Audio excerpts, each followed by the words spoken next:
to get those live streams. Other than that, make sure to follow me on YouTube if you guys are watching this, wherever platform you're watching this on. We're live every Wednesday morning for the Gentleman's Code, and I'm live every Sunday for the Sunday Conversations, where I try to get interactive and talk to everyone, answer questions, whatever topic we're talking about that week. So, why do we do these live streams? It's because we're promoting the Taylor's Code. It is an ultimate networking opportunity that we have built over the past 6 months, where we want people to join up, communicate, talk about different things that they're working on, whether you are doing crypto or stocks, whatever you're investing in, that you could work with Priamo. So that's why he does the market professionals, because he's in the community talking about crypto all day, every day. So this is the free opportunity for people that aren't in the community to see what he's all about, to see what he's working with, and then get in and get that private access. Same with the Sunday Conversations. I'm going to walk through different things. Last week, we did e-commerce and all this different stuff. So that is exactly why we do these live streams, for you guys to connect with us and to come in and join the network, where we're going to work hard every single day. Beauty. All right. So good morning, Priamo. How are we doing? Good morning, Bobby. The intros are always fucking fire. Good intro. I just got, as soon as I went live, I got a subscriber from Sansar. Come on, Sansar! He popped That up. quick? Yeah, quick. He was on the buttons. He was hot on the buttons. He's like, as soon as these motherfuckers go live, I want him to call me out. We went live, instantly Sansar, boom, subscribe. Look, I bet you he's probably doing some kind of, let's see, hold on, multi-stream. I guarantee you put something in the chat. Come on, Sansar, you got something in the chat for us? No, I don't see anything. Okay, whatever. That was your chance, buddy. Well, yeah, we're back. We're back. The network's continuing to grow. We had what was it, yesterday morning? 3 new people join the network. The activity's up. We're continuing to grow. Everything that we do is continuing to get better. There's just nothing. Yeah, we're just moving in the right direction. So little by little, people will continue to see what it is that we're doing. We're going to continue to grow the network. And that's what I was saying with Bobby, too. We've talked about this in the past. The larger that it becomes, too, the bigger the network grows, the more money everybody's going to make, because, well, one, there's going to be higher level individuals inside of there, so people can give you networking opportunities. Am I freezing? No, I'm just making sure mine's live on my end. I was just checking my YouTube. Okay, got you. So the better opportunities you're going to have with the gentlemen that we network inside, and the opportunities that we can give to those that are actually coming in to learn how to make money, are also going to be greater. That's how it works whenever you grow an organization. You have more pool, you have more influence, you're able to affect markets in a certain type of way, you're able to affect the world in a certain way. If you have a team of people around you working towards a common goal, that's how you compete. So, it's just the network's growing, we're winning, and we're going to continue to do so, because we're going to keep showing up, we're going to keep growing, and people will see what it is that we're doing. So, you got any? Yeah, it's something that we preach about all the time, is the teamwork aspect. A lot of people want to go the solopreneur route, and it's not possible in this day and age. You need so many resources, you need so much information in what you do, that it's literally, I would say it's almost impossible. I'm not going to impossible, but it's almost impossible to do it by yourself, because there's so much that needs to get done in so little time. You have to rely on people for information mostly, but also some tasks. Nobody wants to just clip videos and post them all day. If you want to do social media, it's like you're going to need help in that aspect. But then if you're running a business behind the scenes, you have to be technical. You have to know how to do sales, or you have to know how to do the business aspect of finance, your revenue minus your expenses. Are you profitable doing your marketing? So there's so many different aspects to it that you need help, and you need teamwork, and you need different ideas flowing in. And that's what we're building. And that's why it's so important, because the jack of all trades, something I touched on in Sunday Conversation, the jack of all trades is great, but he's not going to be the expert in one position or one field, because that's what you need. We need highly skilled professionals in each field, and then we could also build something great all together. Yep. That's a great point that you bring up again. We can touch upon that for a second. Because every time I would interview people for the brokerage, and it was these young cats, hustlers that want to make money, that wanted to, and so many times I would hear from them how they wanted to do 8 different things to be able to make money. I want to do real estate, car sales, e-com store. I'm working at Five Guys. I'm doing this. And I would say, say to them, well, what do you think you're going to accomplish by doing all those things? Oh, I'm trying to make a bunch of money. I'm trying to be a hustler, this, that, and the third. No, tell them that's not the goal. That's not the most effective way to do things. When you're first starting out with a career or a business, that has to be the only thing that you do, right? That's the only become an expert at what it is that you do. That's going to be way more valuable than you trying to do 8 different things at a mediocre level. Somebody who does 8 things at an average level will never be able to outcompete anybody in that one individual field who's doing it at the highest level. The people doing it at the highest level are the ones who make all the money. So you got to pick one Yep. thing, do it at the highest level, so then you can make money. So yeah, that's a great point. It's become an expert in your field, and then you leverage your connections, your network, the people that you know, to gain the knowledge in the fields that you wouldn't have already have mastered, right? Yeah, I think a lot of people get confused because they see these entrepreneurs that do so many different things. They're running 5 businesses, they're running 6 businesses. I even watched a video on this one guy based out of Dallas, Texas, and he starts all these different businesses, but he has a process to it. So he runs the process, and then once he does his process, it's automated. So his business is running itself.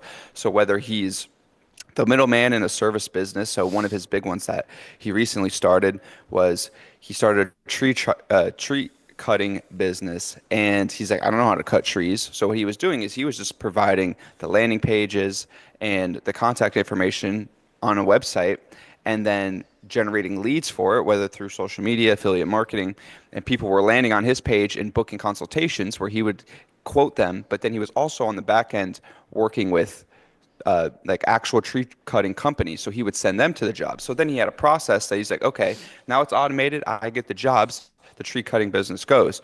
But at the same time, now he could scale that. And he did that with like 8 different businesses. So I think people get confused when they see these entrepreneurs doing these things like, oh, wow, he has 8 different businesses. I could do 8 different jobs, 8 different things at the same time. Well, it's because he had a process and he, was actually planning on how he was doing that. So don't get confused in that aspect when you see the gurus and you see all these people doing 5 different things, 4 different things, posting about it, making money here. The 8 different, everyone talks about you want to be a millionaire in today's day and age. You need to have 8 different income streams. That's true, you do, but it has to come one in time, in due time, and also it comes with investing and it comes with different knowing compounding interest and knowing all different things. So that's just a little something I wanted to mention too is don't get caught up in the hype when you see people like building all different types of businesses. That's a great point. Yeah, because yeah, somebody from the outside would say 8 businesses. Oh, okay, I gotta do 8 different things. No, he does one thing really well and was able to build 8 different businesses out of it. Yeah. Completely different thing, right? So, for example, my skill is sales. I learned how to do sales at a super high level. Okay, how do I use my sales ability to be able to leverage and make money in other businesses? So I started by becoming fantastic at sales. Okay, sales is also what? Marketing, being able to generate money, business. So I turned that into the Taylor's Code and say, sure, I did learn TA, a new skill, but I used my sales skills, my sales ability to be able to market the university, market the network, understand how to sell it on the live streams whenever we're talking about the community itself. So you're taking that skill set that you do at a very high level and you leverage it in ways that make sense. You know how to do that. So yeah, focus on becoming fantastic at one thing first. People, these football players, these basketball players, these guys who play at the highest levels, they're not, they're not going and doing shuffleboarding in their spare time, and that's how they're getting ready for the games, and they're competing in the professional shuffleboard league. No, they're all they do is play basketball. That's it, right? That's why they make millions. So Shuffleboard. yeah, exactly. Okay, I'm trying to think of the. Oh, okay. Here we go. Did you see the video of that Crockett smut? I think you're cutting out. You there? Yeah, I hear you, but I don't. Let me know. Let me know if I'm back. Oh, I know something just Sanser. cut out for a second. Sanser found us on the tube or On the TC. on the TC what's it called? Motherfucker. X account. It's the guy who followed Oh, it. the X. Yeah, it's the guy who followed me on the what's it called? on Kick. That's the benefit of having all the socials on the bottom of the video there, you know? Everyone could Exactly. tap right in. Exactly. Fucking professional. Now all you got to do, But Sansa, yes, is join the network. but but I did see this guy's really trying to get in the video today, huh? It's like 8 times Damn. back and forth. Fucking get him Uh, on the mic. What are you doing, Harry? he he just locked it. He told me when I was setting up, he said he's about to propel down. He's washing the windows. So I don't know. He's not washing the windows. I don't know what they're paying him for. If I see him fucking propel down in a harness, I'll start crying in the background. He's about to. He's literally about to. Bro, He at just first, jumps off like this. he's trying to get his cameo on the Gentleman's Code. He's gonna talk about this for centuries. His entire bloodline's gonna talk about the time that Dad was on the fucking Gentleman's Code, propelling from the ceiling. When Oh, I okay, yeah, first, but yes, okay, go ahead. Yeah. So we're talking about the Crockett Lady Hot Wheels comment. I did see that, yes. And the first thing that came into my mind was how is this lady an elected official? Yep. I mean, come on. That was what you just said was my same exact reaction. I thought the same thing. How is this an elected official? I go, how is this a politician? Now, don't get me wrong. I like to talk a little shit. I'll call people names. I'll do shit like that. Absolutely. But not in public at a rally as a politician. No, understand the space that you're in. And this is supposed to be, I've been seeing that this is one of the ladies that they're rallying behind. This is your Yeah, fearless leader. This because ratchet. she's a shit talker. Yeah. And I saw some comments saying it too, but it's true. Ratchet. I mean, just ratchet, speaks ghetto. I mean, how about some uh, speak well? That's my big thing is speak well. You don't have to be this. She. You can tell whenever they play it up. Kamala did the same thing. They try to play up the what would you call it? The accent. Yeah, You the know, ghetto accent. yeah, the laid on thick, the ghetto ness. Oh baby, this is Hot Wheels man, and he's a hot mess. Da. What are you saying? You're a fucking politician. Speak, articulate, give a good speech. Don't speak like that. But yeah, I thought the same thing. I'm like, how's this lady? Who is this lady? How's she elected? What is she talking about? So she's out of I think she's out of Houston area senator, and yeah, that was my first thoughts, and I was just like, listen, we've heard some crazy things come out of people's mouth, you know, especially the president's mouth. He said some crazy things Yeah, over the years, but it's like, one, it's like something you're making fun of someone for something they obviously can't change. You know, it's something that happened to him as a child, and it really has no place. It's like you said, to be professional, give your speech, and make your policy points. That's the thing, is that there is no policy points. It just has to be, yeah, Governor Hot Wheels or whatever. Like, you right, know, it just has to be kind of like a sideshow. It's not about what it actually should be, which right. is like the policies and what she's going to do. So I don't think she's going to have a very good midterm coming up in 2026. No, definitely not. I'm looking. I just pulled up her profile because I'm trying to see who is this. Who is this lady? So she, let's see. It says Congresswoman. So yeah, first of all, she's a senator, right? No, Yeah. U.S. who has been Yep. she is okay. So senator, big deal. Congresswoman Jasmine Crockett represents portions of Dallas and Tarrant counties with the cities of Dallas, Grand Prairie, DeSoto, Cedar Hill, Lancaster, Duncan. So it looks like more towards Dallas. Let's see here. Oh, towards Dallas. Yep. Yeah. The So, 30th district of Texas. yeah. Yeah, but just odd. She's a representative. She's in the House of Representatives. Okay. God, she's not a senator. God bless. Oh, here it is. Yeah, you're right. Member of the yeah. Texas House of Representatives from the 100th District. Member of the U.S. So her vote House. could get washed out a lot easier. Yeah. Okay, so member of the U.S. House of Representatives from Texas's 30th District. Okay. So, anyways, what was the point? with that? Oh yeah, that just the inability to present yourself. Yeah. So here's the thing with the lack of leadership in politics, right? Pompino, everybody talking about Pompino, who's around him, talks about his leadership abilities, which is really important because leadership is how you run an effective business. It's how you run an effective army. This is how you run an effective country. You need leadership. You need people that you can actually go to for direction, for guidance, for influence. They give you the mandate. They give you here's the roadmap. Here are the coordinates, and then you just go ahead and execute. When you have leadership like that, you can actually get shit done. That's how you get things done. If you don't have leadership, everybody's not on the same page. Nobody's working towards the same goals. It's a shit show, just like last administration, where they got the auto pen fucking doing everything. The leadership for the last 4 years was an auto pen. It was a fucking. That's also a scandal. That's outrageous. That is outrageous to me. They Yeah, were. I'm surprised we haven't talked about that yet. Crockett's gonna get off easy because that auto pen is insane. When I saw that, again, talk about a disgrace. They made a great point about this, and this is not biased. Now, I'm being fair because I'm gonna make some points too about the right that I thought of this week too.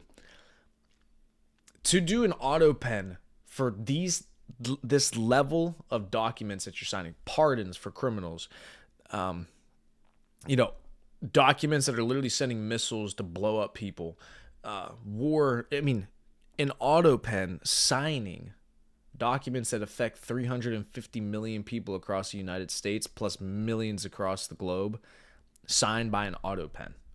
That is a scandal of scandals. How is that possible? How is that legal? An auto pen.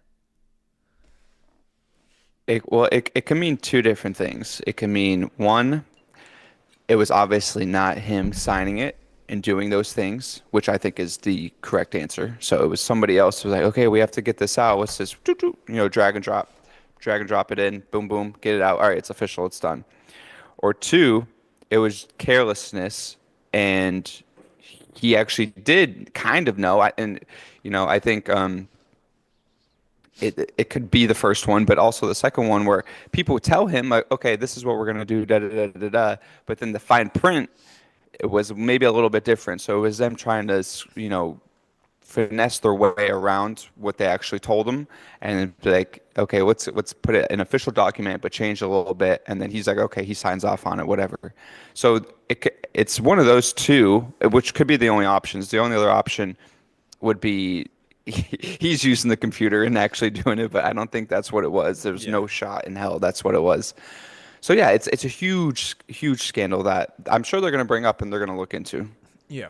And they were saying how that because the auto pen had signed the pardons, there's precedent for that, saying that you can't auto pen a pardon. So those pardons should be null and void for those individuals. So Fauci, careful there, Harry.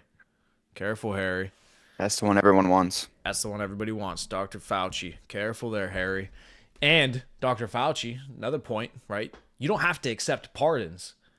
People who say, and this happened for some of the January 6th committee, the people that were trying to put these people in jail, some of them did not accept the pardons that the Biden administration was trying to give them because they're saying, oh, I didn't do anything wrong. I'm just doing exactly what I was supposed to do on this committee.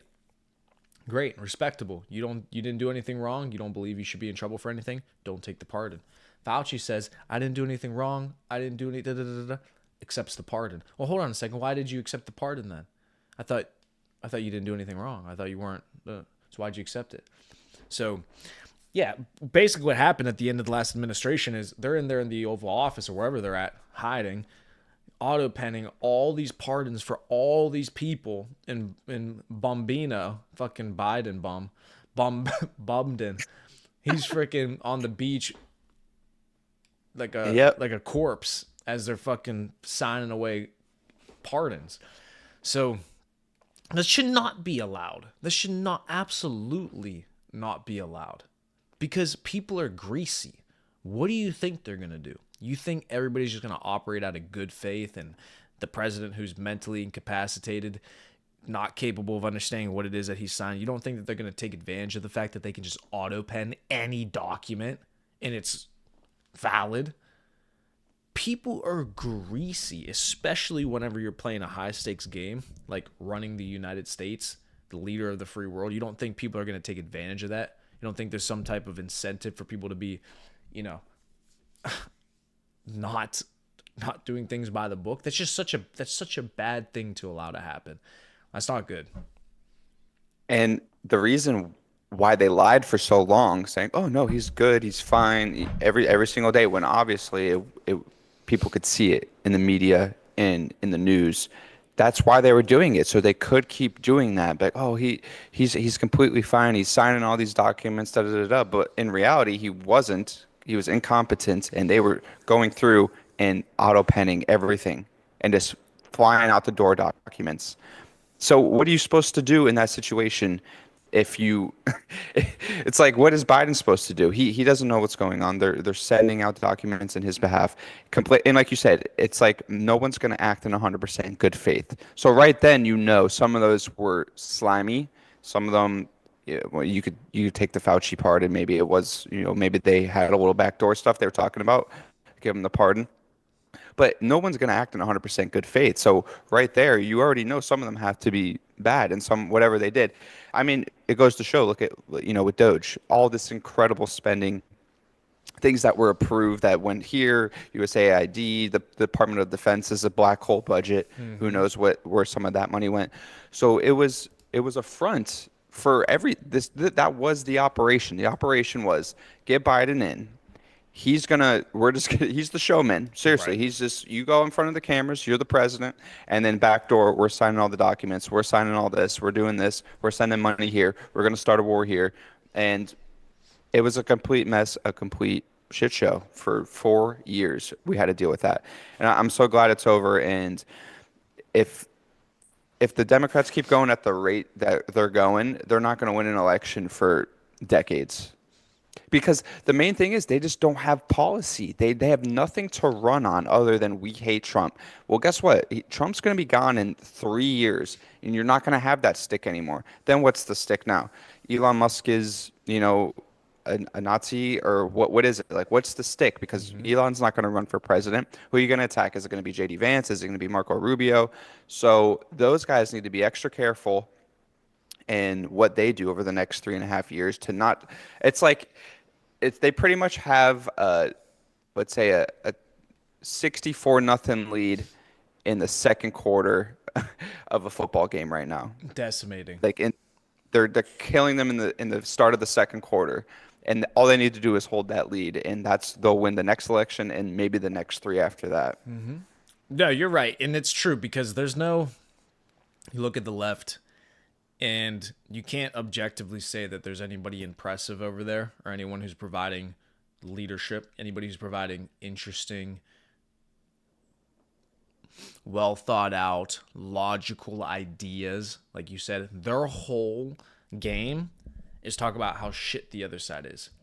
That's not a sustainable strategy to be effective in politics or to be effective in your leadership. Because you just think about it on a individual level. Okay, so I run a business. Okay, so you run a business. And imagine you as the owner of this business, the way that you provide leadership to the people you're trying to attract to your company and the people that you're trying to develop is by at all times just talking about how shit the other companies they could have worked for are. That company shit, they won't take care of it. But at no point do you ever talk about what you're going to be able to do for them. You're not talking about the vision of your company. You're not talking about what products you're going to sell. You're not developing anybody. You're not providing them any value in any way whatsoever, other than the fact that you're just talking about how shitty the other companies you could have worked for are. What kind of business do you have there? Like, That's a great analogy. that's exactly what they're doing. Their whole strategy is these people are Nazis. These people are racist. These people, when clearly they're not. So it's a disrespect to the intelligence of the American people to try to convince them of these things to be true when they're obviously not, right? Elon made a great point about how they keep calling him a Nazi. And he goes, listen, the Nazis weren't bad because of their hand gestures. The Nazis weren't bad because of what they wore. The Nazis were bad because they invaded Poland, because they committed a genocide. That's why the Nazis are bad. You look at Elon's track record. I'm not really seeing anything that really matches any of that kind of behavior. So what are you talking about? Yeah. There, a lot of them has gone off the rails, which we've known for a long time. But yeah, with the Tesla stuff, like Tesla was the crown jewel for the Democrats, like not even 6 years ago. You know, it was the climate change agenda. You know, we need electric cars, electrical vehicle mandates. In California, they were gonna not sell gas cars in 2030. How crazy, like once 2030 hit, you wouldn't have been able to buy a gas car in California. That's how much they love Tesla electric vehicles, everything they were doing from an energy perspective. Now we know a lot of that was the money laundering, the climate change or Mm-hmm. the climate agenda. It was just ways to line pockets. It was ways to push more regulation down our throat on things we didn't need or things we didn't want Mm-hmm. because there's a market for electric cars. They say it's a maybe 15 to 20% of the market. Okay, great. That's still a lot of cars in today's day and age. But the truth is 80% of people don't want electric cars. A lot of people that buy cars have multiple cars. Maybe Right. they get one Tesla and then they want to go out and they want to buy a Lamborghini. Maybe they want to go out, they want to buy a nice Mercedes Benz, you know? And that's the freedom of choice. And I thought that's what this country was about freedom. Another point on, what we were saying before and kind of how it got so bad, and maybe the Biden auto pen and the pardons and everything that was happening. I think it was, and maybe COVID was kind of the kickstart of this on the back end. It could have been, who knows how it happened, but just like to theorize a little conspiracy, I think it was the globalist agenda. Why else would you open the southern border, northern border, pour in drugs, pour in fentanyl, pour in millions and millions of people from all around the globe? Why would you have no tariffs on any other country in the whole world, but every other country has tariffs on us? So we don't make a single dollar off of other countries in terms of tariffs. And they make billions upon billions of money off of us because we are the largest consumers, the United States. We consume stuff from every country. The largest consumers, we talked about that before, Americans will buy anything. So why in foreign policy are we giving away trillions of dollars, USAID, fundraising, climate agenda, no tariffs? Why are we giving away so much money, but then we're bringing in millions of people and drugs? Like, tell me Mm-hmm. how it makes sense. If you're bringing in more people, you need more revenue to take care of this. And then plus, if you have 320 million people, citizens that are already there and they need Social Security, they need Medicare, they need benefits, they need new housing, they need hurricane relief, they need earthquake relief, fire relief in California. And FEMA doesn't have any money because they're spending money on migrant hotels in New York City. It doesn't make any sense. Is it a globalist agenda that they're trying to make the United States a socialist country that, you could go here and this is just where you go if you need help. Like you can't survive in France anymore because, you're homeless or something. Just go to the United States. They'll take care of you for free. Was that the agenda? Well, were we going to get away from capitalism where you have to work for your dollar and then you could do whatever you want with the money that you get? Or is everybody just going to live off of a government paycheck and government housing? Mm-hmm. So I think, that's a theory I've been thinking about a lot recently, especially with the tariffs, because April 2nd is coming up, and that's a big day where a lot of reciprocal tariffs are going to kick in. We're going to see a lot of money coming in from different things. I already saw India is going to start lowering their tariffs. But just curious on your thought on that theory of the globalism, trying to pretty much try to kill the United States. I agree because as you were saying that, it was making me think two groups of people. So the globalists who want to unify the world, not unify it in a good way where everybody's peaceful, everybody's together. No, basically run the world in a conglomerate and have everybody under control under the same rules and so yeah, those people trying to destroy the United States. There's also a group of people in the US who aren't necessarily the globalists themselves who just hate the United States because they think it's racist or they think that the history of our country is so bad and it's so terrible that they just want to see the country fail. They want to give everybody these DEI opportunities and make everything effectively equal outcome as opposed to equal opportunity. And so that would be the other group of people. It's the people who hate the country, people who think that the country's such a terrible history that doesn't deserve to exist. We have to recreate it in a different light and start over, etc. These people who are just beyond privileged and beyond ignorant to the opportunity that they have in this country and how fantastic this country is and how free this country is, so ignorant to it that they want to tear it down and destroy it. And these are the same people who have never been to actually oppressive countries, actually have seen actual poverty, what most nations in this world look like. The United States, the people who are born here and live here that then hate this country and think it's so terrible, are fucking ignorant, because they think that the US and the way that the US operates is just how everywhere is and how everywhere should be. Now, should everywhere be this free if they could be? Yeah. But is that how the majority of the world works? Fuck no. The United States is in the minority. Most countries are not anything like the US. So they want to destroy this nation because they hate it so much, not understanding that this is the best place in the world that you could be. Like, do you not understand that?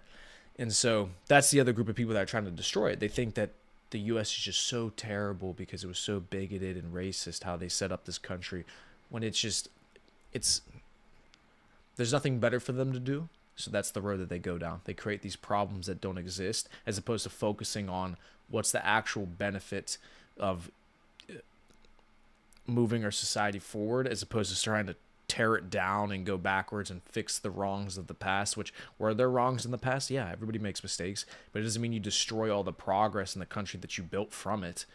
It's like, obviously we did something right because it's the greatest country in the world. So they did something right, right?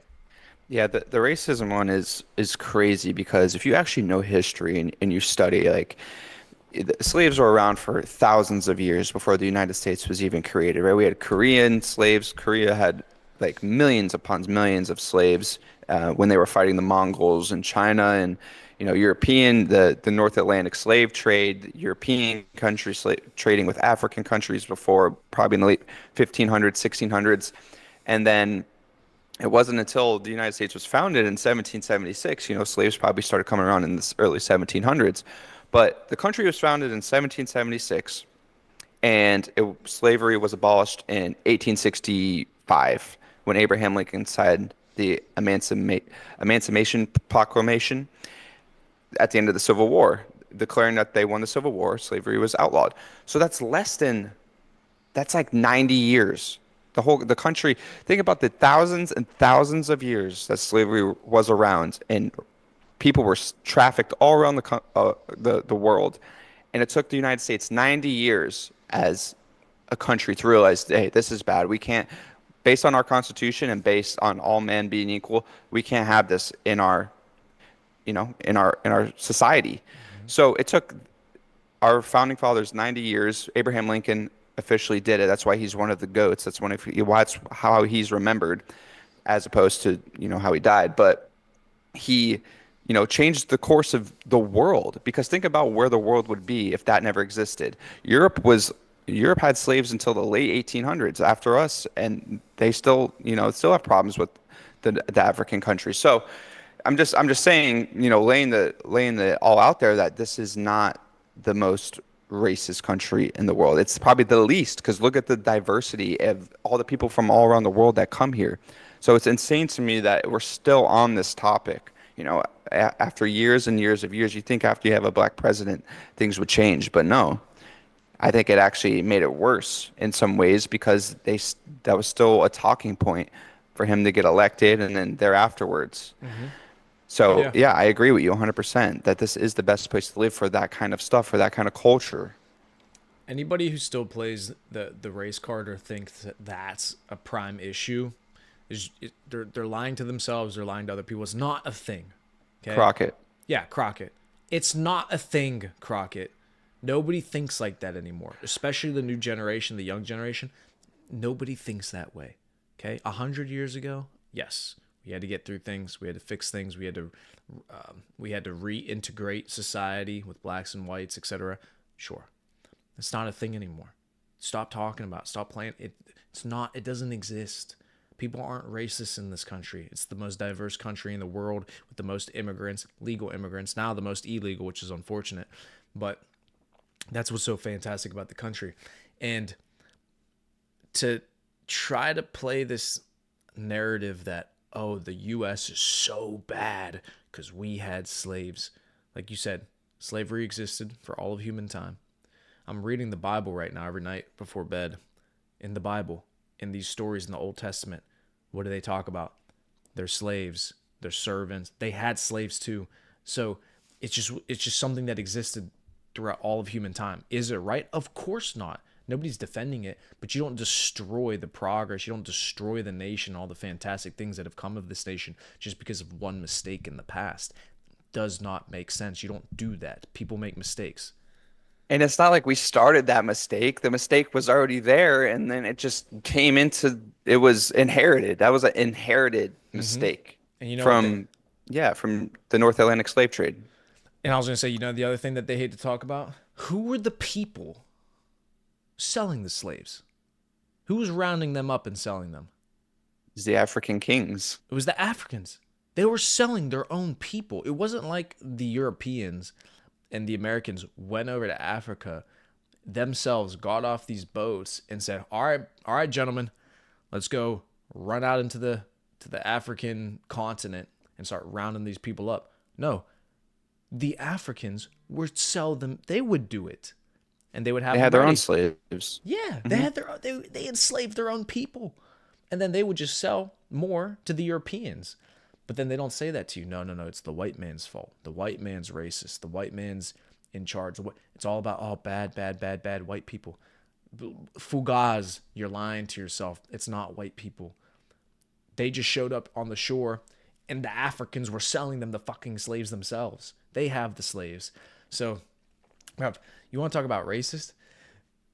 Africa is one of the most racist continents in the world. Do you see what's happening in South Africa? You see the laws that they have against white people. Yeah. And then you have the clan fighting between.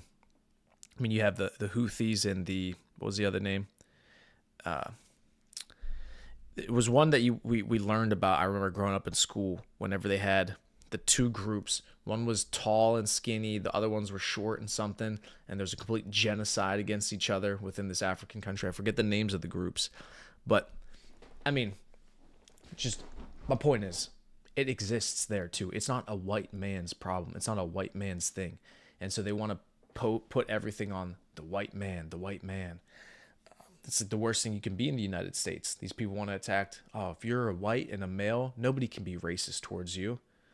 That's another good one. What are you talking about? Yeah, that's I actually just saw Piers Morgan had a lady on and that one college swimmer who got beat by A the man? trans swimmer Lily Phillips. Yeah. Yeah, she got beat by him, and now she was at the White House for the women in sports thing, but she was on Piers Morgan, and Piers Morgan was saying something, and he's like, "Wow, that's a very racist thing to say." Like towards him, she said something towards the white man, and she was like, "I can't be racist. I'm black. How can I be racist?" So the thought doesn't even enter their head that they could possibly be racist. Well, it's a true, especially like you said in South Africa, there is a big situation going on there with white farmers, and they're going around lynching white farmers in South Africa just because they're white. So, what would you say to the minority of the people? So the people are the minority of white people in South Africa. What would you say to them? Is that racism or no? It can't be because I don't know. Yeah. But no, but those are the people on these talk shows talking about this stuff. It's insane. Exactly. Yeah. It's not. You can't be racist towards white people. That's just that right there is a logic fail. It does not work. That does not work. That's not how you create peace. It's not how you create unity. That's just literally you being racist back. That doesn't work like that. So you don't fight fire with fire. You got to let that shit go and leave that in the past. So, yeah, it just that the thinking is broken for a lot of these people, and that's why you don't get progress out of them. And that's why the left is dying, because they're trying to fight for issues that either don't exist and people don't care about and know not to be true. So either fighting for issues that don't exist, or from the issues that do exist in terms of, let's say, trans athletes competing with women, they take the minority stance on it on all of these issues. So they want to be the 20% on an The 80-20. 10-20 side. Yeah. Yeah. Yeah. No, nobody wants that. So why do you think you're losing support from your party? The vast majority of people don't want dudes competing with their daughters in sports. That is, anybody who believes that that should be okay is not mentally well. There's just a logic fail. You don't have men compete with women. Doesn't make sense. It's just very simple. So, and then they take the stance like, no, yes, they should. Yes, they should. And then that's how you lose support, because people are like, you're fucking insane. It's not rooted in any kind of science. The science says, no, you don't do that, because the men are, number one, just competitively going to destroy the women. So it's not even fair, because now the women don't even get to enjoy their own sports. And then two, it's dangerous, because you see the girl at the State of the Union address who got she got paralyzed, right? Oh, no, she was Are you saying the temporarily. volleyball girl? Yeah, the volleyball girl who gets spiked in the face by the dude and Yeah. gave her brain damage because of how hard he spiked the fucking ball in her face. Yeah, she got like knocked out cold and had some problems. Yeah. Yeah, so this is keeping the women safe. This is women's rights. No, even the women are saying, why are these dudes competing with us? Why don't you listen to the women? I thought it was supposed to be listen to the women, right? They're telling you, yeah, we don't want to get our records defeated by 5 hours. Like that one race Trump was talking about, by 5 hours. How is that? Like, what are you talking about? What are you doing? I don't know if you remember, but that was like a South Park episode way back in the day. I want to say like, I don't know, maybe like when we graduated high school, 2015-16 time. It was they were interviewing a sports athlete on South Park, and they're like, "Yeah, you're going up against Susie Hamrick today." And she's like, "Oh, I'm so excited to go against the trans athlete." And then they show it's like the real buff guy. He's like, "I can't wait to compete today." It's one of the best South Park clips ever. But that's what I always think about. Yeah, it's But it's. Mhm.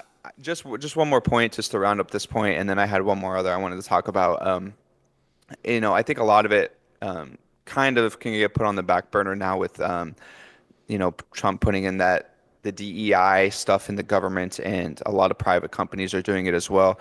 I think DEI in terms of hiring aspect, no good. It's like we talked about with, can't see racism in different areas, right? But I do believe in the aspect of when you're in a culture, when you're in a company, it's good to learn other people's cultures, and it's good to learn about other people's things. Like, let's say like a Puerto Rican meeting, right? You learn about Puerto Rican culture, you learn about what they live by, and just whatever they do, in their culture. That's great to learn by. Like, I think people should have those types of meetings within companies, within different sectors, right? I think it's good to learn about other cultures. I don't think it's good to hire people based on, oh, you're Puerto Rican? Well, yeah, we only got 0.07% Puerto Ricans in our company. We got to get that number up. That's not good. We need a merit-based hiring system, which I think the DEI system will going away will hopefully implement. But I do want to just say, because people could get it twisted, I do think it's a great thing to learn about other cultures. And I think that's where America separates itself from a lot of other countries. And Europe's pretty good at this too, because they all live so close to each other. But it's learning different cultures, having a melting pot of culture and different food. You go to New York City, you could eat any cuisine on the entire planet. Los Angeles, same thing. You go there, you could have Indian food, you could have Italian food, you could have Chinese food, you could eat anything you want in majority of major cities in the United States.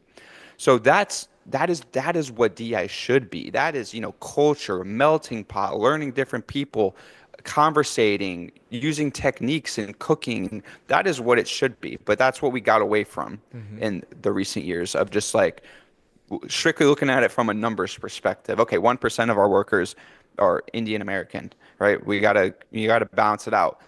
One, it's not fair to the people that actually can do the job at a high level, no matter what their skin color is, right? That's not fair to them if you're going to hire based on that. Mhm.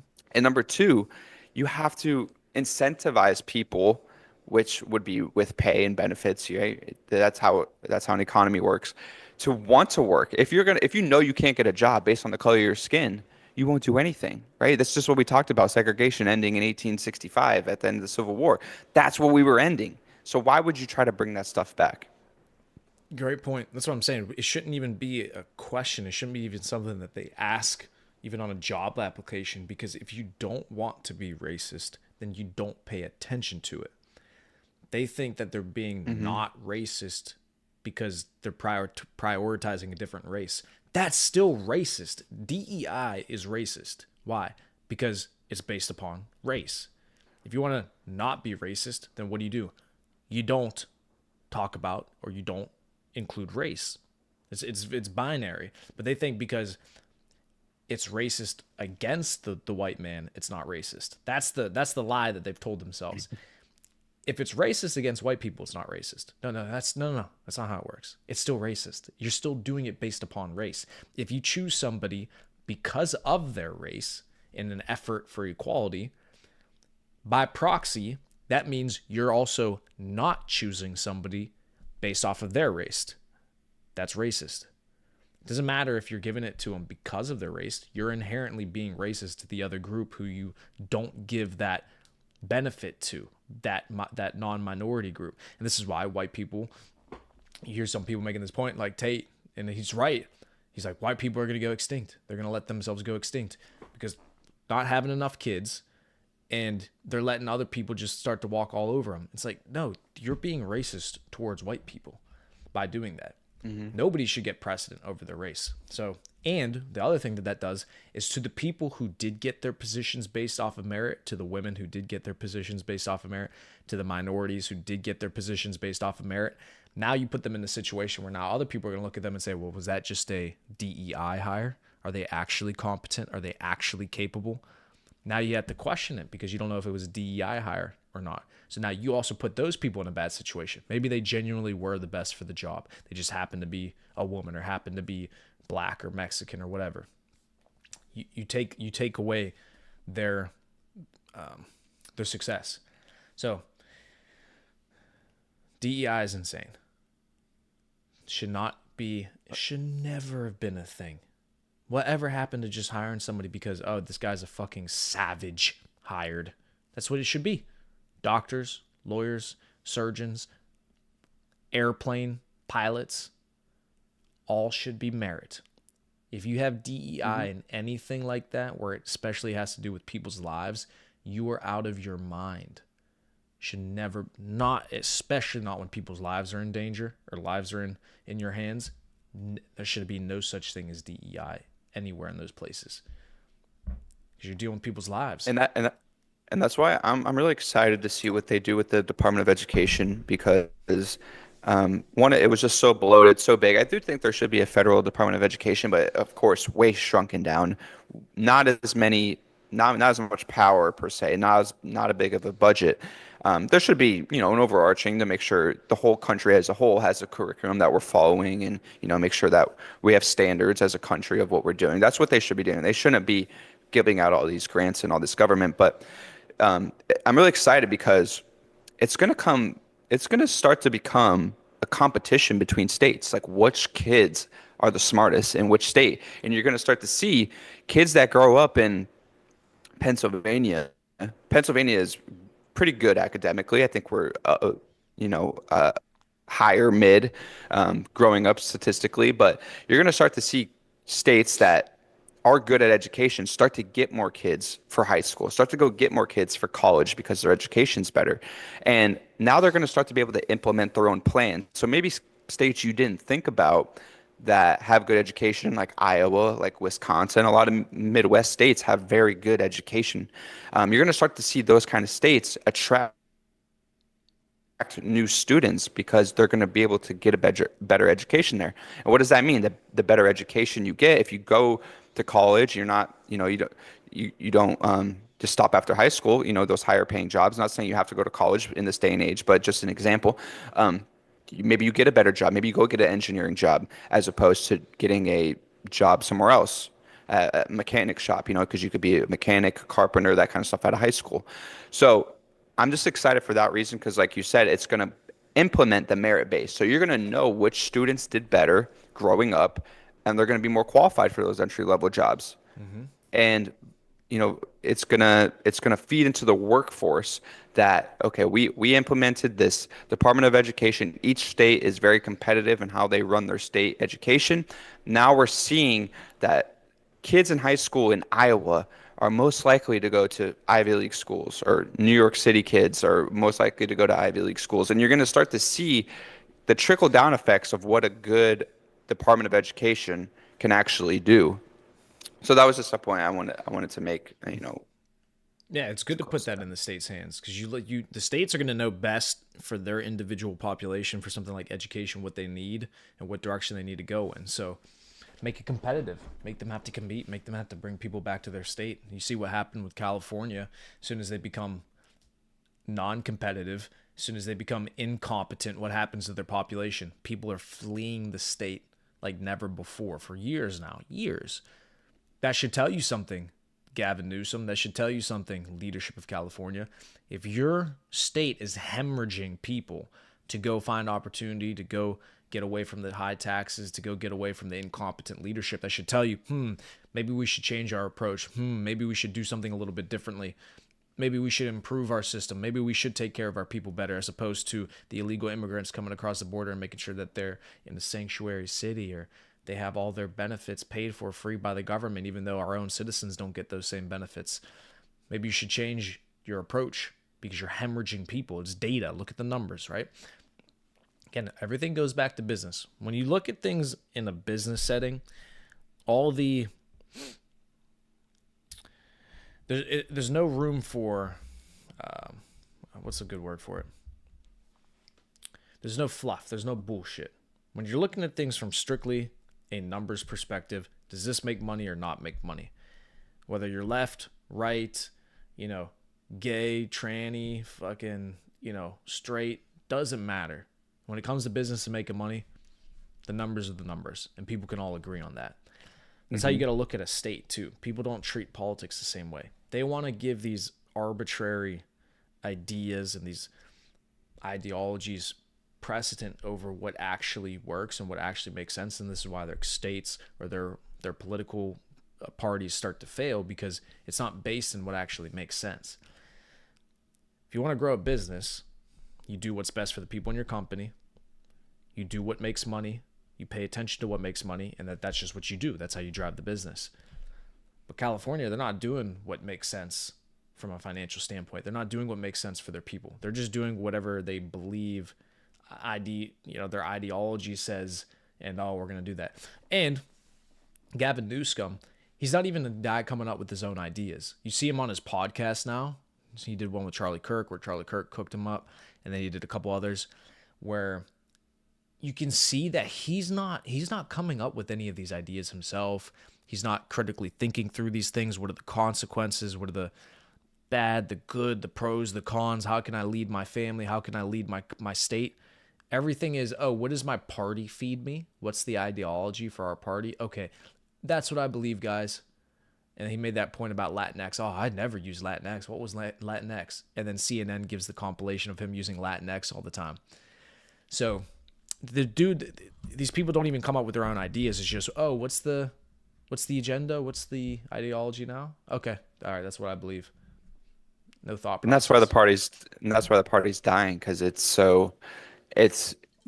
the party's pretty much who could get to the top by being like the biggest pick me, like the teacher's pet. During the times of Obama, it was like people were rising through the ranks because just like, all right, we're just gonna go with whatever they say up top, and that's what you see with Kamala Harris coming up. Like she was the most left-wing senator in the whole United States Congress, furthest left wing, and Joe Biden picked her for some reason, that it fit the agenda somehow. Mm-hmm. So same thing with Gavin Newsom. He, like you said, he just follows the party lines. This is what we're going to say. This is what we're going to do. And then you'll see he's going to run for president in 4 years. And who knows? He'll probably be the nominee. Who knows, right? It could be anyone. But that those are different ways that they're just getting popular. It's like, all right, the Democrat, this is the voter base. We have to go with that. But slowly the voter base is just shrinking and shrinking as they go further left. Hmm. And yeah, I think the party's dying. I would love to see the United States implement like parties like Europe, where Germany they have like 7 to 8 parties. It'd be tough because the Republicans and Democrats are so deeply rooted and they have so much funding and all this. If they ever lost power, it'd be really bad. But that's the way to make sure that these parties don't get, too much power, is that you have these other parties there, and we do. We have the Libertarian Party and some other parties. We have sometimes independent voters, and but these other countries in Europe, they have 7, 8, and there's like a good amount of votes that go to these parties. And as as the United States continues to get more complex, I think that's only something that benefits the country. It doesn't hurt to have more options because when you have all your good options, like think about it, the next election is gonna it's gonna be we talked about how many people on the Republican side can actually Run. win the election next year. Yeah, can run and could possibly win. We got Vance, we got Marco Rubio, and there's plenty more. Tulsi Gabbard now will probably run as a Republican. Who knows? But on the left, it's like they have nobody. Who over on the left side would run and win as of right now? Nobody. That's why Nobody. they lost pretty handedly. So that was just, something I'm thinking about because all the good options are in one area. If you had other options in different areas, things might be different. And But yeah, go one ahead. more topic, just wanted to touch. Oh, go ahead, go ahead. Yeah, go ahead. You got it. That's what I was gonna say Round us out there. with the Dems is they lost all their talent. They lost all their talent to the right, and it completely eviscerated their party because they another point where it's not even that the left, because we've been beating them up. We're beating them up because of course they deserve it, but they've gone so far to the left and so extreme. And I would have the same exact criticisms of the right too. I'm not loyal to any party. I don't give a fuck about Democrat. I don't give a fuck. I'm not loyal to anybody. I'm just what's ridiculous right now is what I'm going to call out. The left has gone so far Just call it how you left. see it. Yeah, just calling how I see it. They've gone so far left that the people in their party who didn't change position or change stance at all have become so alienated from the rest of the party because the left has just gone so far left that they left all their high ticket, high level thinkers, logical individuals in a position where they had to go to the right because the left was too far left. So then Tulsi goes to the right. RFK Jr. goes to the right. Trump goes to the right. Trump was a Democrat. Elon goes to the right. Elon was a Democrat. All these people are Democrats. You talk about Joe Rogan, they talk about how he's a manosphere, right wing podcast, etc. Joe Rogan is a Democrat. People don't talk about that. He's a Democrat. He's liberal. But the left has just gone so far outrageous to the left that all these people simply could not stand for it anymore. It was too much. Rogan was going to vote for Bernie Sanders, or he did vote for Bernie Sanders, right? Yeah, He's a Democrat. first time. Yeah. Who else? These people that they attack that were traditionally Dems. So many people. And so what was the point I was going to make? It's just, yeah, they've gone so out of touch with the American people that's why they can't. They're not pulling any weight anymore. It's just too far out of touch, and yeah, they're gonna have to start figuring out things that they can get their people to rally behind and things to vote for, as opposed to people to hate and people to talk shit on. Doesn't work. Doesn't work. You can only talk shit and hate on so much. The people that like Trump, the people that like the right are going to like them regardless. There's nothing else that you can convince them of if you continue to spew hate. That's not how you win people over. You win people over by having better ideas, better policy, better leadership, better vision. That's how you win people over. You want to win people over? Give them something to actually feed off of, not just hate, hate, hate, bad, bad, bad, bad, bad. Okay, well, if it's so bad, what's your plan? Oh, you don't have one? Nah, fuck it. I'm just going to stick with these guys. So what's the goal here? That's pretty much what it came down to. Yeah, exactly. And you're right. We have been beating them up, But let's talk about something real quick that, maybe the right slipped up on and this administration has slipped up on. I know you sent me something, a post from the Atlantic. One of their editors was put into a Signal group chat with all the high-level executives of the Trump administration, Pete Hegseth, Tulsi Gabbard, JD Vance, and some of the other security councils. I think Marco Rubio might be in there. Um, so what happened was this guy, and I saw the Secretary of Defense on Fox News last night, and he was saying that they did not purposely put him in there. So he got in there somehow that they don't know about. They're investigating. Okay, whatever. But he got in there somehow. So what they were talking about was the strikes in Yemen over the shipping ports. So the Yemen terrorists, the Houthis, however you say it, have been attacking United States military ships and also passenger ships that just want to go through the canal there and get into the Mediterranean Sea or the Red Sea.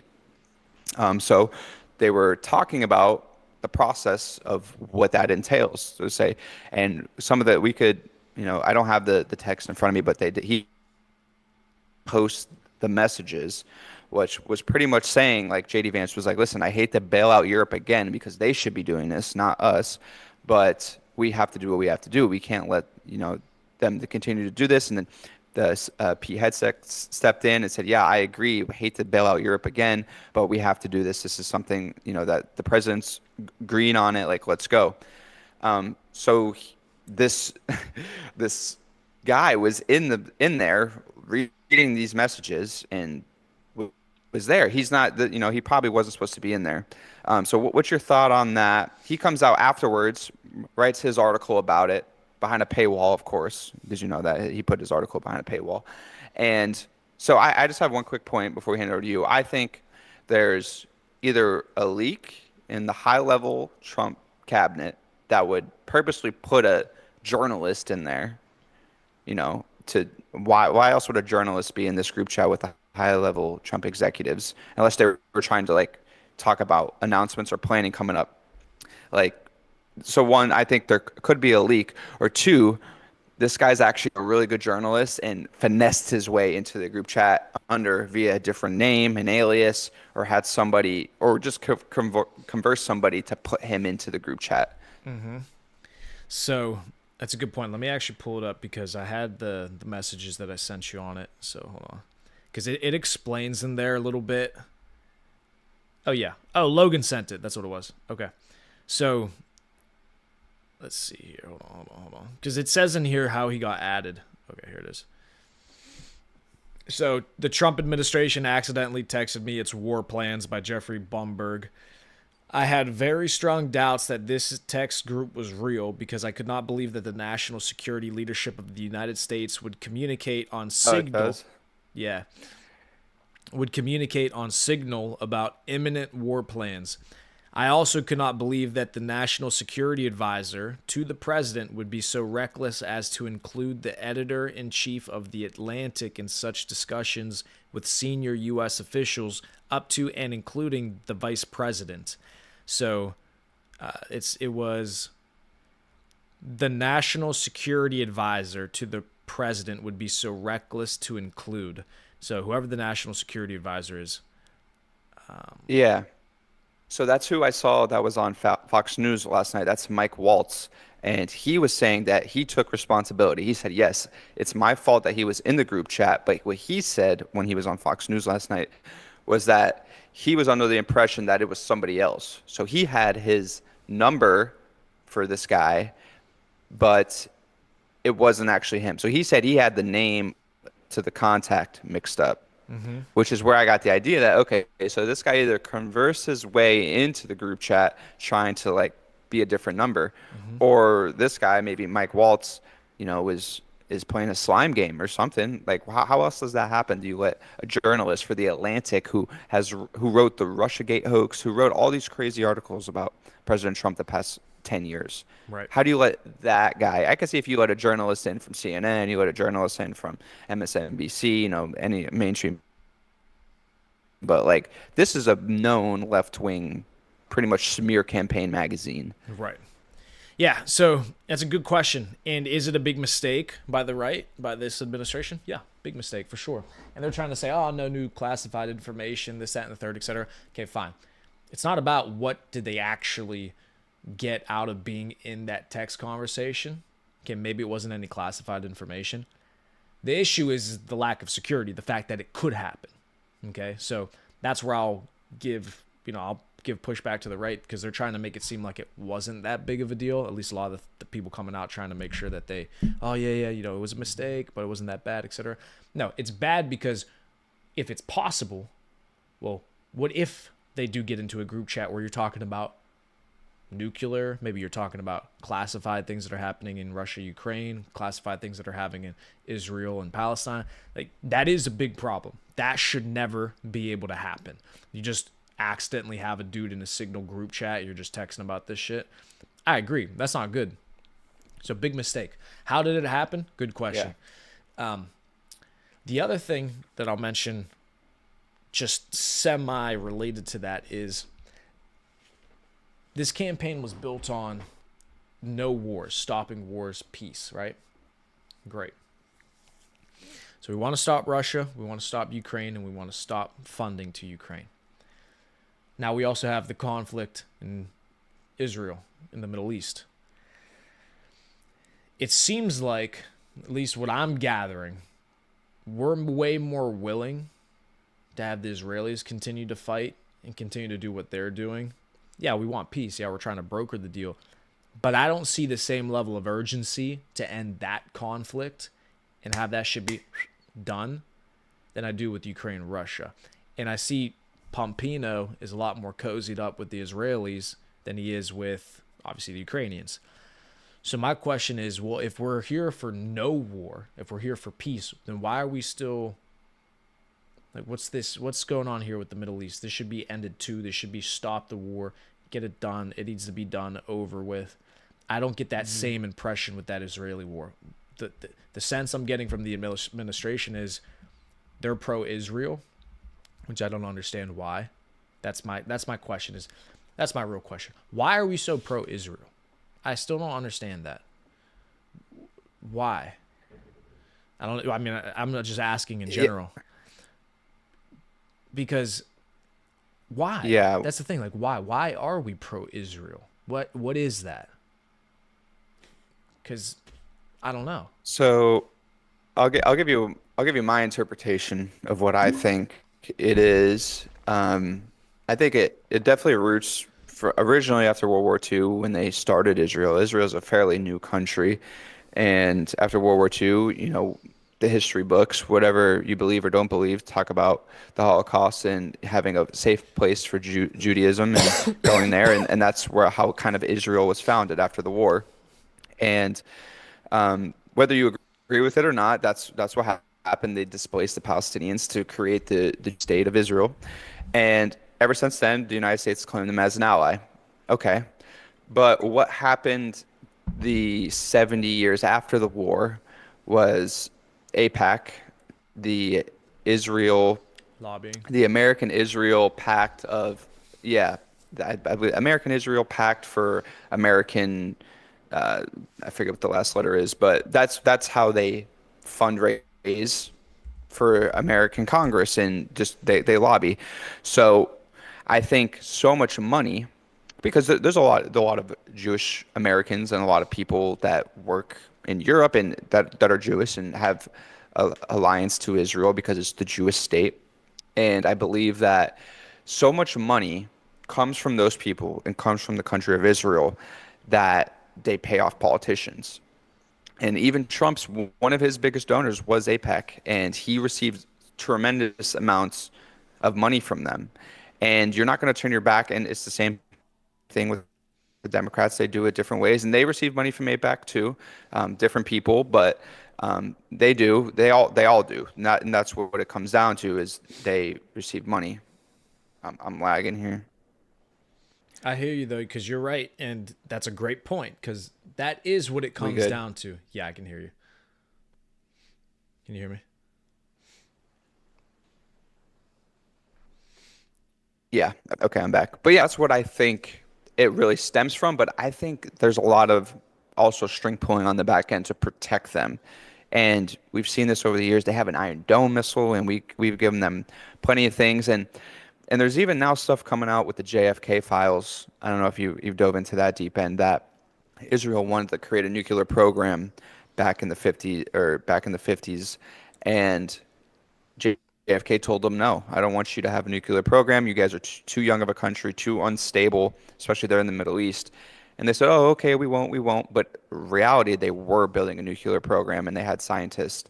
So when JFK was sending people to Israel to check up on their nuclear programs, they were building fake buildings and towns just to show these people that they weren't building nuclear programs. Then on the back, they were. So that was something. And then there's so many different reasons of why JFK could have get killed based on these files, right? There's so many different layers from the CIA to Israel to there's so many different things that could have happened to him. But that's just another little wrinkle that happened there. So what? But that's your question is so valid, and so many people ask that on the day to day as to the loyalty that we have and what we do with them. It doesn't make sense. It's a little like much. It's just a little overboard and a little much, in my opinion. Yeah, I agree. And what you said is correct. And it just comes down to the money, comes down to the funding. They funded the shit out of Trump. If that's the case, then well, it makes sense why he's fucking buddied up with him. It makes sense. Money talks. He's a businessman. You pay him a shit ton of money. Well, guess what? He's going to keep your interests in mind. So, yeah, Israel is a very interesting situation because so I've dove deep into that conflict. And you there? Yeah, I see you back. Yeah, yeah, man. Yeah, so because what had happened was when the Zionists were settling there in Israel, it started with the First World War. So basically, the British did some fugazi, which is classic empire, world.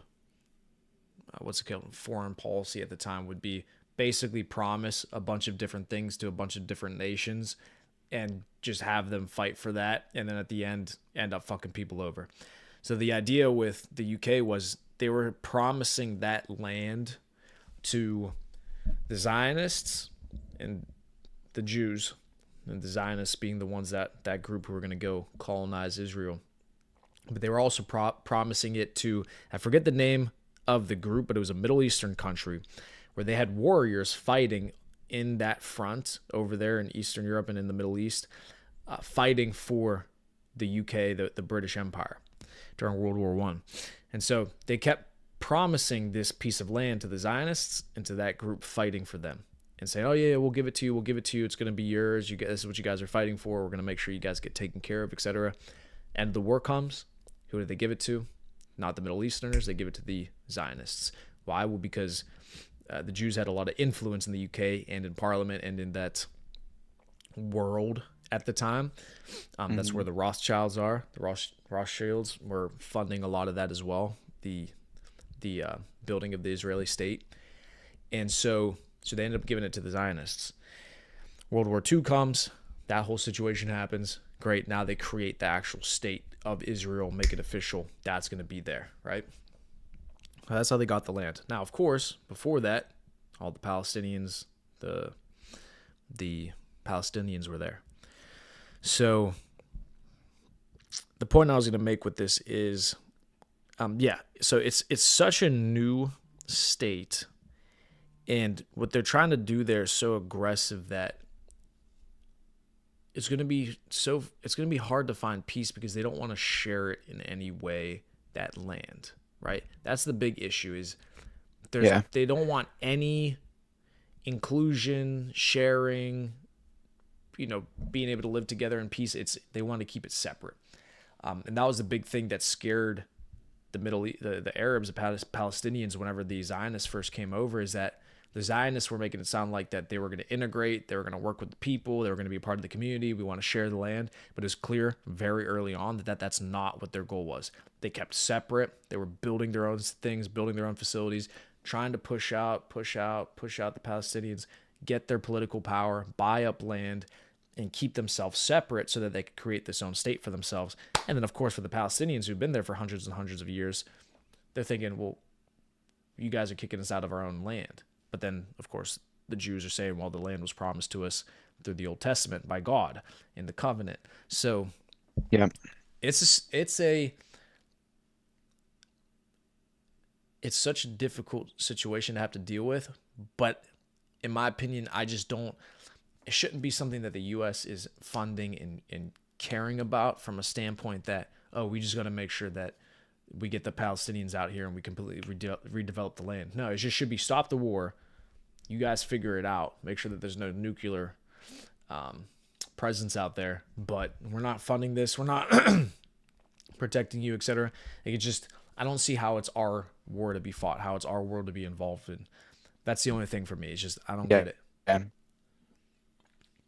Yeah, I agree. And if you look at videos and pictures of what's left over there in Gaza, where Palestine, it's completely leveled. It's decimated. I don't know, how much fighting is even left to be done over there because everything is completely mangled and Yeah, it's leveled. destroyed. But just to Yeah, and I agree. I don't understand either. That's the toughest foreign policy thing out there. I think Ukraine or Russia can end a lot simpler. But just to kind of like wrap this back, we did the Trump weave there. Yeah. To wrap this back to the signal and the national security thing and why this stuff is super important because the left is going to, and why I think they messed up as well, based on your point as well, national security, that kind of stuff.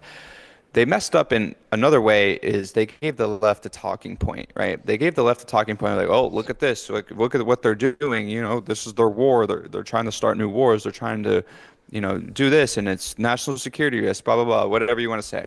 All right, it's all fair, but when it comes to the war stuff, and I've noticed this now about Trump, he doesn't want to fight wars.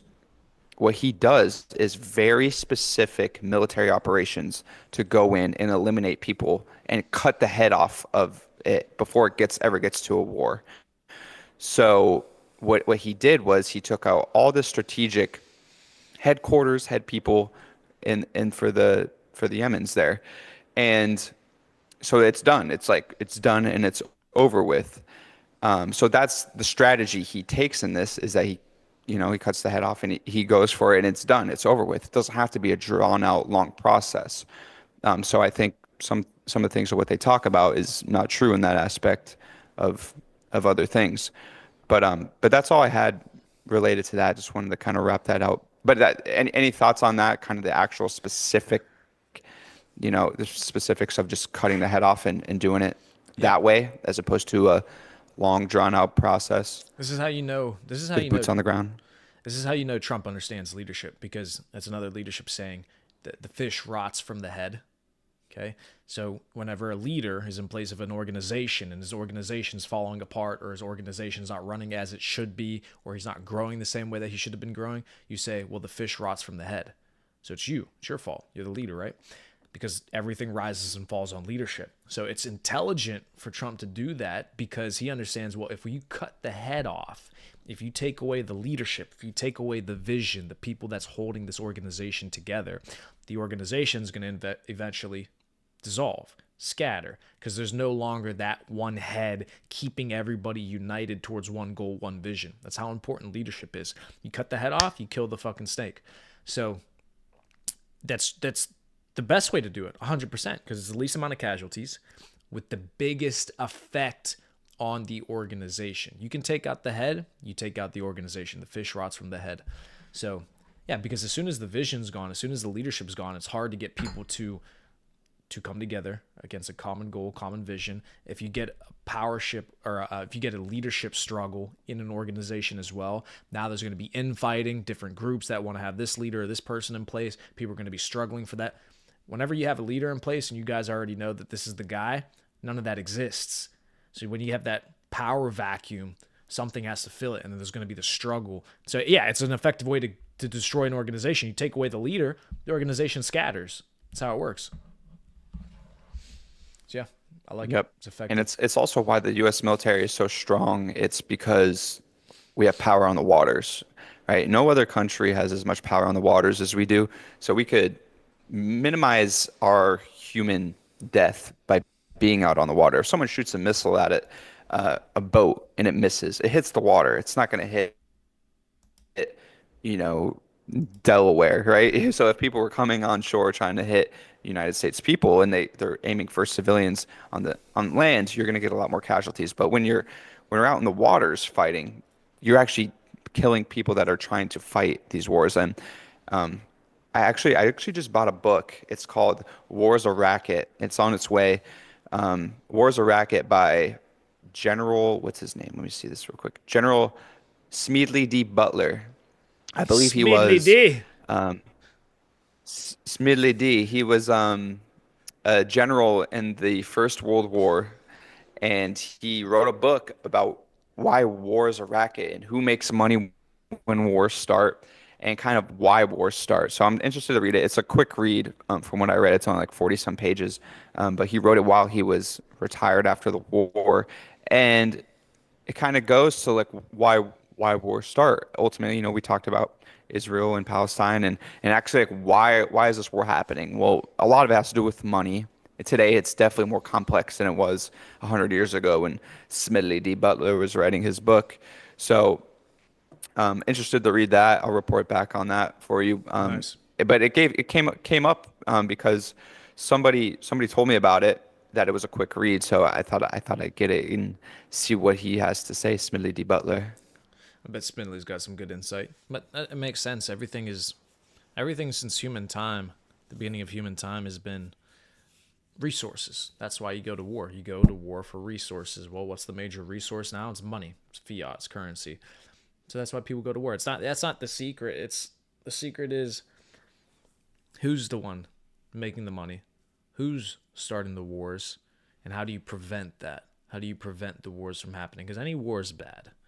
Okay? Unless you have a true existential crisis, people are impeding on your freedoms, impeding on your rights, then you have to do what you have to do. Absolutely, I agree. But starting a war simply for the sake of acquiring resource, but that's also why it's so muddied the water when it comes to war, because everybody believes they're right. It's just there is Yep. no wrong in war. This side believes they're right. This side believes they're right. That's why they're both willing to die for it.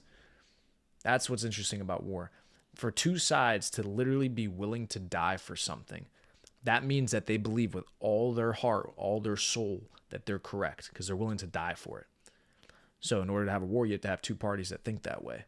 Well, it's difficult to resolve a conflict when both people are willing to kill the other person because they believe that they're right. It's like, how are you gonna mitigate this? How are you gonna prevent this from continuing to happen? Yeah, it's difficult situation, but the end all be all should be peace. Peace should be the answer, the option that we should all go for. Anybody who calls for war, anybody who prefers war, anybody who says you should, no. These are all people who don't have to go fight the wars themselves.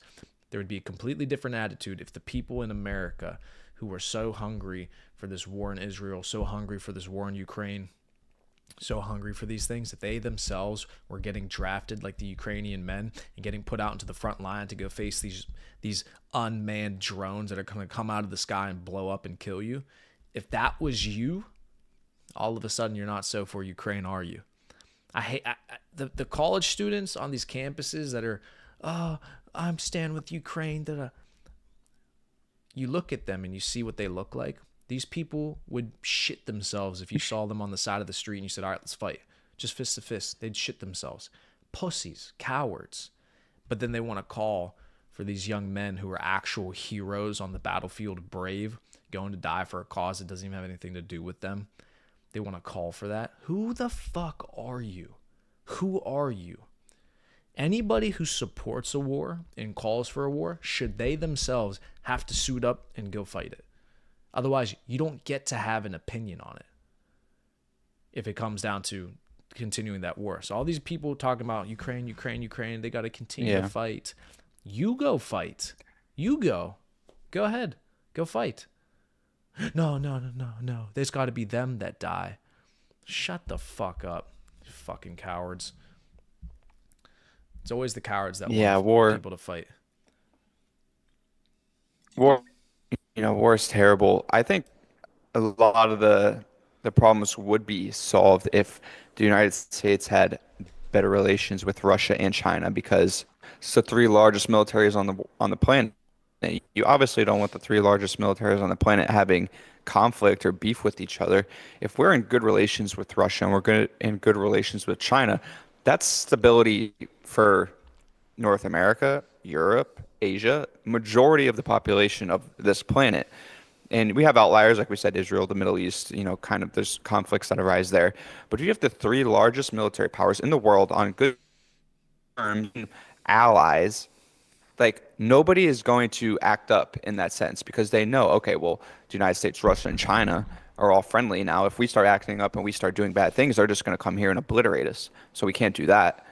Why, Yep. what is so, I just don't understand the whole thing about Russia, Russia, and China, China.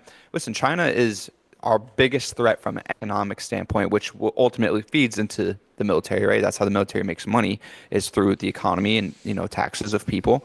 So China's a big threat economically because they make so much money in manufacturing. That's why Trump is doing everything he's doing from a tariff perspective, manufacturing perspective, is to reboot us to get back to keep up with them. But it doesn't hurt to have good relations when shit hits the fan and say a country like Brazil just gets nuclear weapons and they start acting tough and start acting out of pocket and start doing crazy things. You need to be on good relations with them in order to deter these other countries from stepping out of line and doing something crazy like that. Yep. But it's a big no-no. It's a big no-no if you bring that up to someone who hates Russia. Yeah, it's not smart. It's not smart to be adversarial with Russia and push Russia closer to China. Russia doesn't want to go to the east. They don't want to go towards China and go towards the. Russia would prefer, with somebody like Putin in place, would prefer to have good relationships with the West. I would say that they identify with the Hmm. West a bit more than they do with the East. Right? I'm not from Russia, so I may be wrong in saying that, but that's the image I get. That's the impression I get. Putin is very pro Western civilization, and so when you can have somebody like Trump and Putin be in good, have a good relationship, people freak out. Oh, you're a Russian apologist. You're a Russian spy or a Russian this, that, the third. The Russia hoax. All this shit. That's not a bad thing. Why is having a relationship with a nuclear power that is one of the strongest nations in the world, why is having good relations with them bad? How is having them as an ally bad as opposed to them being allied with China? Because what we did with this Ukrainian war and trying to encroach on the Russian border and bring Ukraine into NATO, what we did is we antagonized Russia. So they had to do what they had to do. They didn't just invade Ukraine because they invaded Ukraine. You should never invade a country. Sure, you shouldn't start wars. But at the same time, I don't look at them and say, "Oh, they did it by accident. They just did it because they felt like it." No, they did it because you were encroaching on their border with a military pact, NATO, and you're going to bring in Ukraine after telling President Gorbachev in the 90s that you weren't going to grow NATO at all. Clinton in his administration literally wrote a letter, wrote a treaty that you can go find online saying we're not going to grow NATO at all after the collapse of the Soviet Union. They told President Gorbachev, the first Russian president, that after the Soviet Union collapsed, they told him, we're not going to grow NATO in the early 90s with Clinton. What did they do immediately after that? Grow NATO. And they've been doing it for the last 30 years. And Russia kept saying, stop, stop, stop, stop, stop, stop. Nope, we're going to keep adding them, keep adding them, keep adding them, keep adding, keep adding. It's happened for the last 30 years. Until finally, they made it all the way up to the Russian border, to the very last country they had left with the most land touching the Russian border, which is Ukraine. And Ukraine, including having Russian speaking Russian native people within the country of Ukraine, which Russia feels like belongs to them because they're Russian people. If they did a referendum, and they've done these votes before in that part of Ukraine, they said they would rather be part of the Russian country. Anyways, they say, oh, we're going to Yep. bring NATO, or we're going to bring Ukraine into NATO. Putin's like, you're forcing me to start this war. You're forcing me.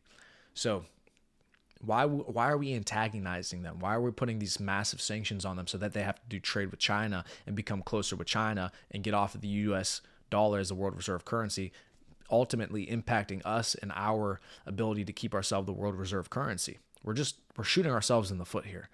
So the approach that Trump's taken with Putin, I agree with 100%.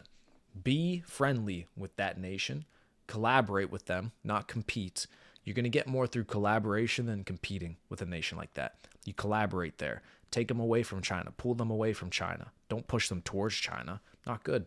It's not smart. Yeah. And we know what happened with, the CIA operation to get pretty much a facade government in there to pretty much facilitate and start this war as well. That was the first kind of step I think in trying to get them into NATO was overthrowing the government and having the election in which Zelensky got in. And we know elections all across the world have been a bit shaky recently, a bit, unpredictable and maybe rigged in some countries. So yeah, that was kind of the start of it. And then I think once Biden got in, and that might have been the plan all along, get Biden in, um, get Ukraine into NATO, and then yeah, it would have been even more of a Everything war. that was happening, I think it But that was, just goes to and show maybe why maybe the United States is great as well, because every 4 years, if a president has a bad agenda in foreign policy and what he's doing, we could vote them out. That's what's great about it, because people didn't like Trump his first term. Okay. The news went crazy, everything that what happened with social media and news networks going crazy about Trump. Okay, you got him out in 2020. You brought in Biden. Okay, well, everyone realized Biden was much worse than what Trump was doing. So now Trump's back in. Mm-hmm. And now we'll see what his agenda does. And we'll move forward after that. So you have 4 years to let a president implement, maybe eight, implement his plan, implement his ideas of what he wants the country to look like and what he wants his foreign policy to be when it comes to wars and economic policies. And if you like that, you keep going with that strategy. If you don't, you have the option to change it in 4 years. Um, so as much as, some of us didn't like Biden, what Biden was doing, you have to accept it, swallow the pill. He's the president for these 3 years. COVID, he was vaxing us, locking us in the house, starting wars, right? It was So the pen. people, It was the auto pen was people locking knew. us up. Exactly. I can't even blame Biden because he's a Scranton, Pennsylvania guy. I always rooted for him to do good, but whoever was running that auto pen was running the country, and they did a terrible job. Awful. Awful. All right, Harry. Well, double digit live viewers across all platforms. I had over 20 plus on my end. I'm sure the TikTok was probably on fucking fire on your end. But that's Yep. all. That's all I really had for the gentleman today. You got anything else for him? Yeah. Yeah, no, that's all I had for today. Again, if you guys didn't catch it in the beginning of the stream and you're still watching, check out the Taylor's Code. The link will be in our descriptions of these live streams, whether you're watching on X or YouTube, Twitch, wherever you're watching. The the link to our community is in the bio, so go get there. Join up the community where we're working day in and day out, whether you want to build your own business in e-commerce, whether you have some money saved up, you want to invest that in the crypto markets or in the stock markets. Priamo will show you guys how to set up your portfolio and how to get that going. We have tons of resources and analysis that he does on the day to day. Also fitness, Logan Bauer, fitness professional. If you want to get that six pack ready for the summer, make sure to join up the community where we have all this stuff in place. It's that fitness campus, motherfucker. We're fucking competent in all realms. Six pack abs cracking across the entire organization. That's something we've done a study. Those who join the Taylor's Code are 80% more likely to have six pack abs and 95% more likely to get fucking loaded. So I like those statistics. I don't know about you guys. I'm a numbers guy. Those sound like some good numbers to me. So, yeah, join the network, become a part of the organization. We'll get you guys making money ASAP. You'll also be able to collaborate with myself, Bobby, Logan, all the gentlemen inside that we have. And we're growing. We're growing quickly. We have over almost 400 members across the entire organization, from the school community to the private Discord. If you're trying to join the private Discord, like Bobby was saying, links in the bios, links in the video description. It's thetaylorscode.com. Bobby's links on his side. And use discount code. Here you go, gentlemen, right? This is just for March, so you only have a couple days left. There's only a couple days left to use this. Couple days. Discount code, yeah, Bobby's doing it. TC 444. So when you're on the Stripe checkout, you're going to do add promo code. You're going to put TC, Taylor's code, 444, 444, and it'll give you $40 off your first month. So if you enter in at the professional level, it's $10. $10. You're going to go spend that at fucking McDonald's right after the stream. Okay? How about you do that $10 for a month? You get a part of the private network. You see what it is that we can do together. All right, ladies and gentlemen. Outside of that, cracking stream. Anything else you got, Bobby? Yeah, make sure to join up, guys. And if you guys like the stream today, the reason why we talk about other topics is to make sure that we are competent in all realms. That's our motto, that's our MO. So it might not directly correlate to what we do inside the community, but it's good to knowledge. Keeping up with current events is why we talk about this stuff. So I hope you guys enjoyed the live stream today. We'll talk more inside the community. All right. Mr. Producer, we got all them hoes. And wordy, I see.